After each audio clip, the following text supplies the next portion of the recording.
Welcome, men and women folk, to Tolkien's Wheel of Time.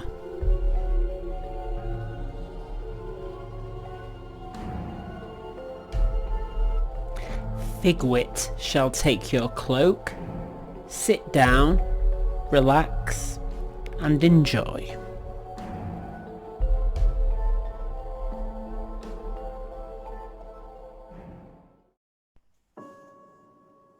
Hi there. How can I put this? In my introduction video, I think I was a tad ambitious with the rate in which these videos are going to come out, because it turns out that making a YouTube video is a much harder process than watching a YouTube video. And I do apologise to the 25 people who have watched that intro video so far, so I don't feel like I'm letting the world down. But also, as a wise tree once said, never say anything unless it is worth taking a long time to say. Item number 2 to mention is that perhaps before we delve deep into the lore of J.R.R. Tolkien, something that will take many videos and probably many months, I think a better way of doing things is let's take a look at the information we have from Amazon, as that's really the most interesting stuff that we're after, and draw some conclusions about the TV series, because if I'm right about this, I think it'll be pretty cool. And besides, I think more people are interested in the TV show than 10 videos on the history of the elves, for example.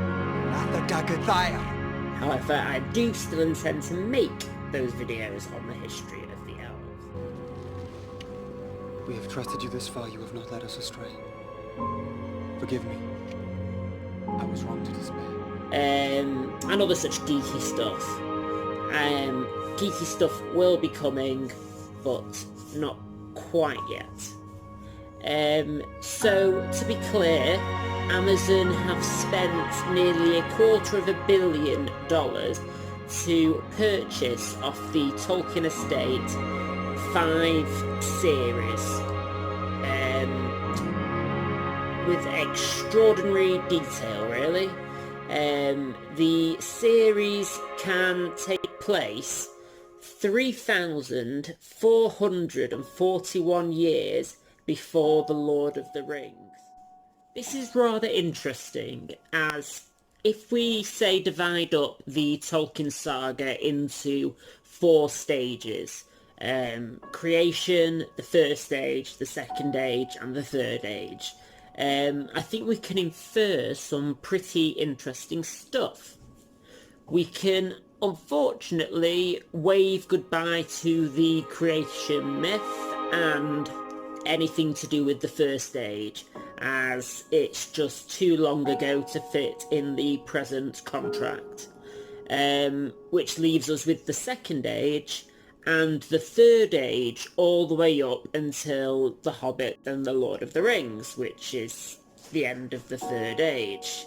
I can't see these series having anything to do with remaking of any of Peter Jackson's cinematic marvels. Now, there is one possibility that they will want to tell stories of those characters that we've grown to love in the cinema world, as younger men or elves, dwarves, etc., and revisit some of our favourite characters in their younger years. But that just doesn't feel quite epic enough. It just feels a bit meh to spend all of that money simply to lap at Peter Jackson's toenails.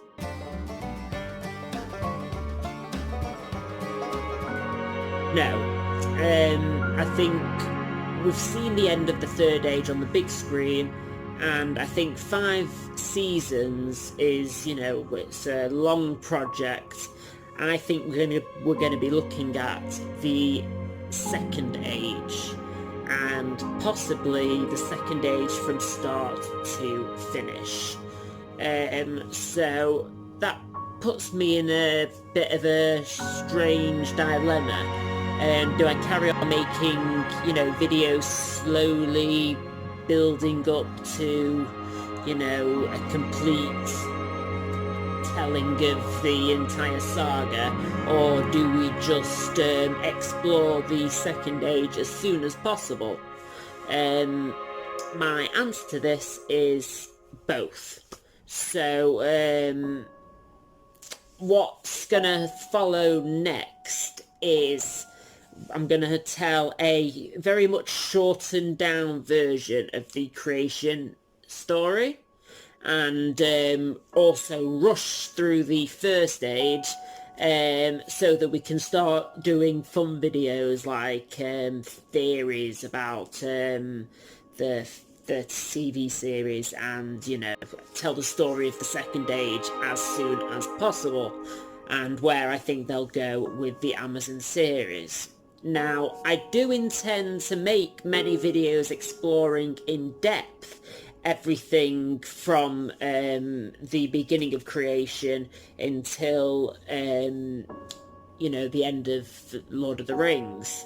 But those videos will come out when they come out. They're not going to be top priority. So the task now is to cover in this video a mere now let me just work this out, sorry, maths is not my top skill, a mere 30,590 years. So just so we have a bit of a framework for the TV show. So I suppose we better get stuck in. Kind of embarrassing. We have the Supreme God, Iluvatar, who is also known as Eru, and to the 25 people so far who watched my previous video, they may be aware that that was a name I also decided to call myself.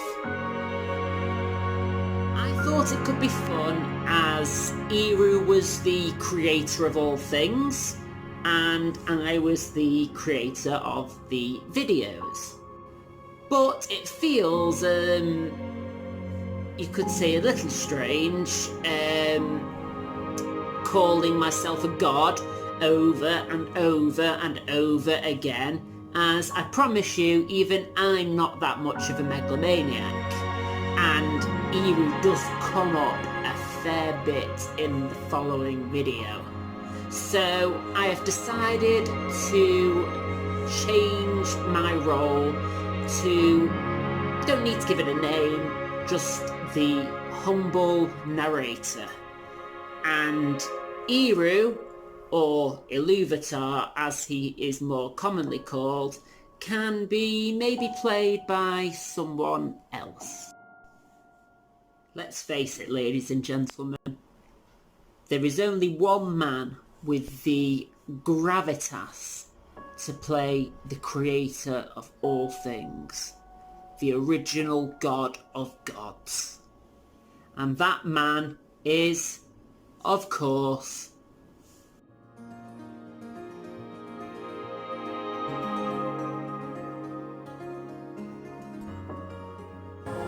I'm God. So we have Iluvatar. He's chilling in the endless void of space, and probably out of boredom, he decides to create some godly chums. The greater of these godly chums are called the Ainur, and the lesser ones are called the Maiar.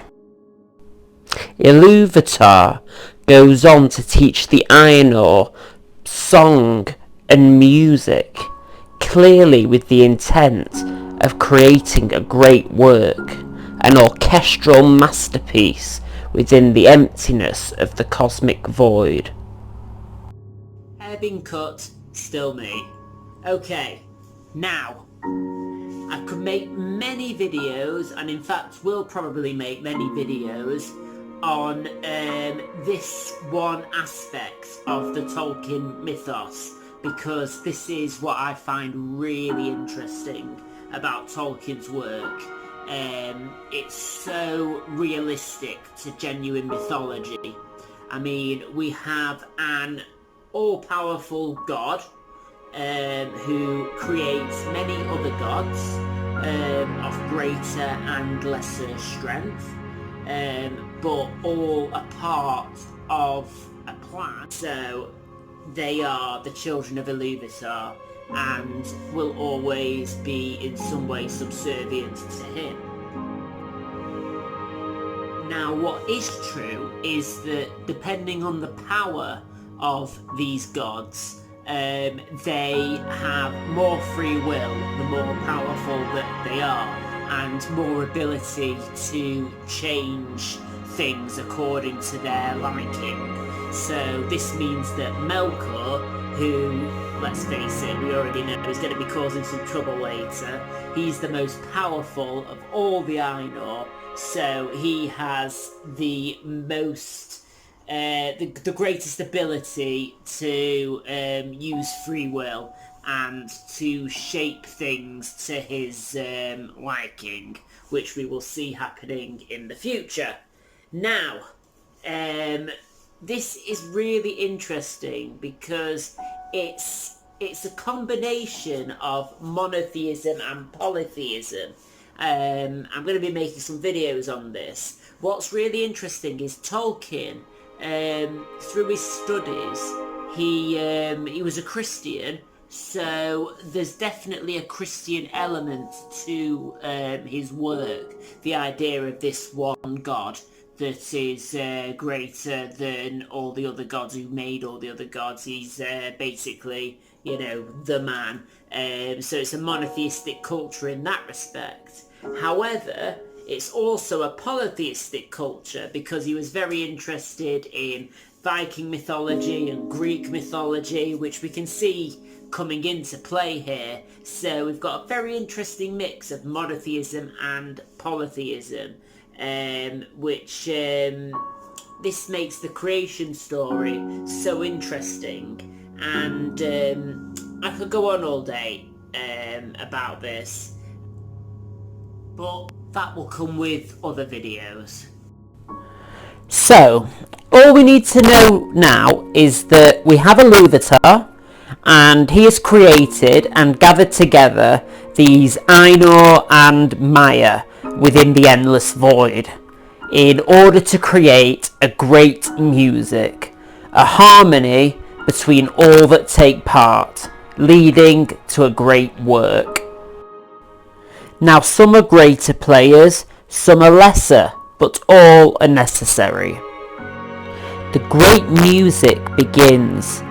It is described as having a beauty, but also with a sombre quality. And all these gods are doing their thing, and it's perfection. Until we hit a little problem. And of course, that problem is the first Ainur to be described. I've already mentioned him, but now it's time for him to come into the story proper. I am of course talking about Melkor. Again, we need a video dedicated to this dude, perhaps 2 or 3, but basically, of all the Ainur, Melkor is the mightiest.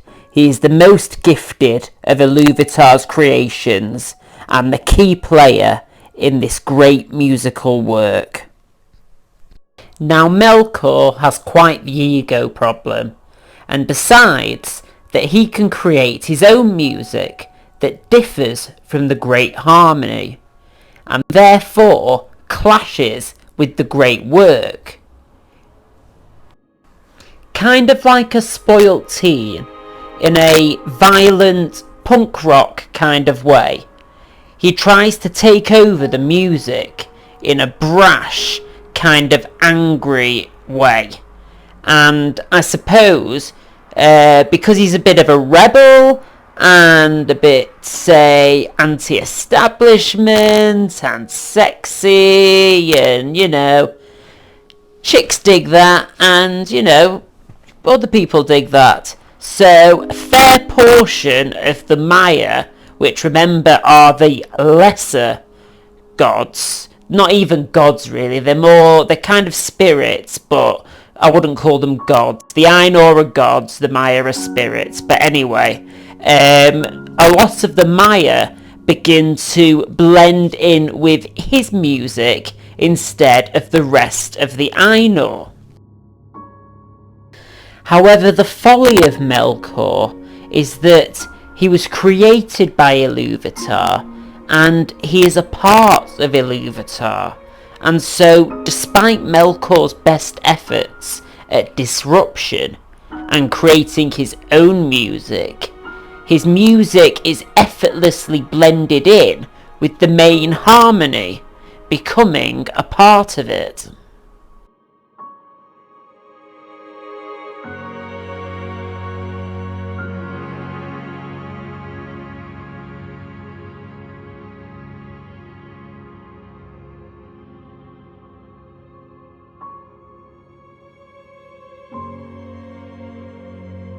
Hoping that Melkor has learned his lesson, a second theme is begun. But again, Melkor tries with all his might to disrupt the harmony. And again, the music simply becomes part of the whole harmony itself. No matter what Melkor tries, no matter what music he invents, it all fits together with the plans of Ilúvatar and the plans of the orchestra as a whole. Finally, a third theme is begun. And yep, you guessed it, Melkor this time tries with all his might to fight against the will of Ilúvatar until a musical battle takes place in full force. Melkor's hubris in thinking that he has surpassed the being that created him brings chaos ringing out into the void. At this point, Ilúvatar rose, standing tall for the first time, producing a chord so deep and powerful that it drowned out all others. And he spoke. Mighty are the Ainur, and mightiest among them all is Melkor. But that he may know, and all the Ainur, that I am Ilúvatar, those things that ye have sung, I will show them forth, that ye may see what ye have done. And thou, Melkor, shalt see that no theme may be played that hath not its uttermost source in me, nor can any alter the music in my despite.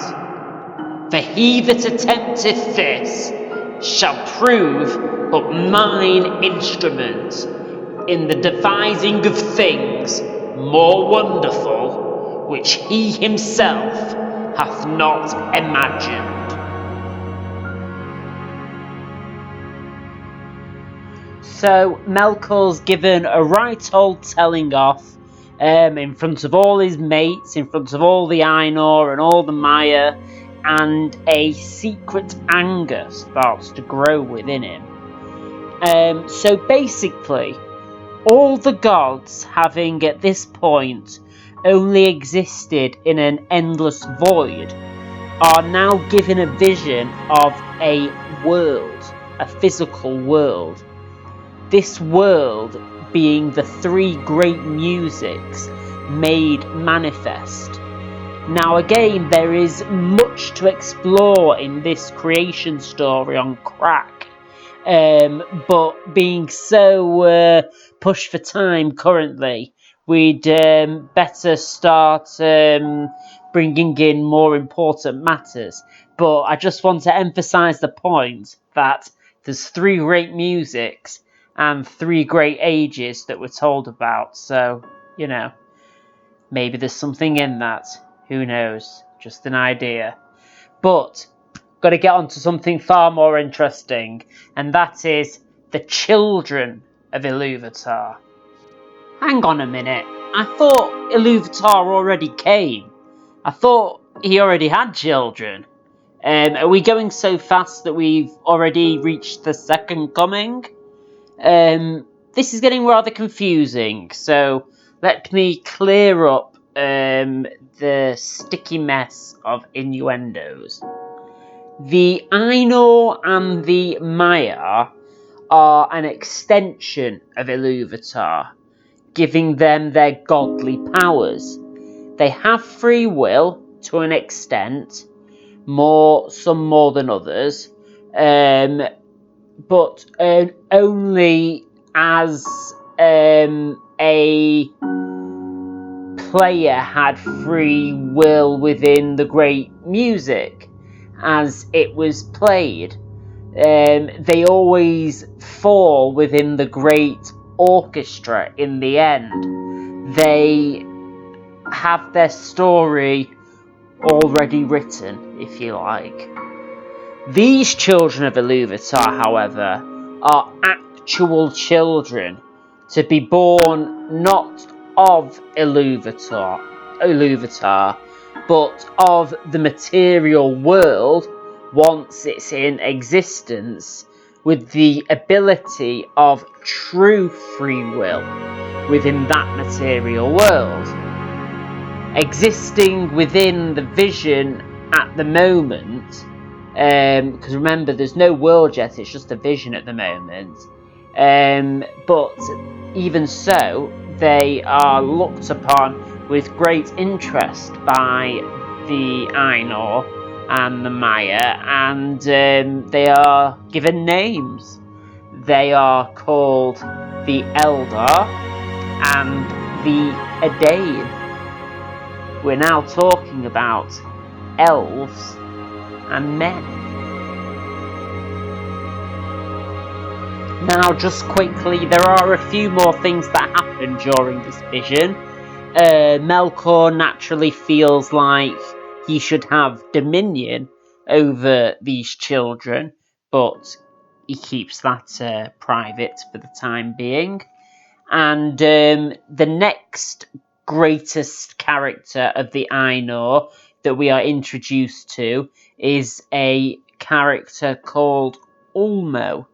And it is Ulmo whose great passion within the vision within the vision of the world, his great passion is that of water. Now, Ulmo says that water is fairer than my heart could ever imagine, etc. And basically, you know, sort of has a bit of a hard-on for water. But what he also does is talk of his love of Manwë.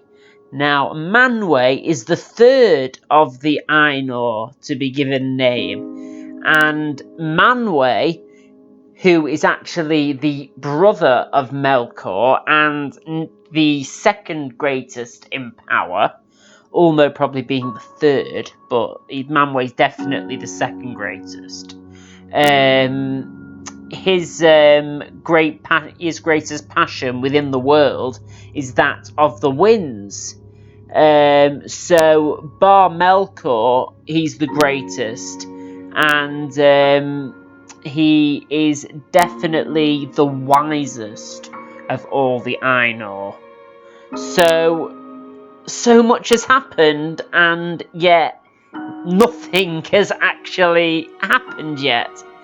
Everything so far has been made up of music, and then created through vision within an endless void, a timeless void. And so naturally, Ilúvatar takes the great music and the vision that the music became, and he makes them finally material. Within the void, a material planet is created, and upon it, time finally begins. It is given the name Ea by the Ainur. I think it's pronounced Ea, it might be A. It's like an E with an A and a colon on top, so actually I think it's probably pronounced A. Anyway, it's called A by the Ainur, and eventually in the common tongue it will become known as the world.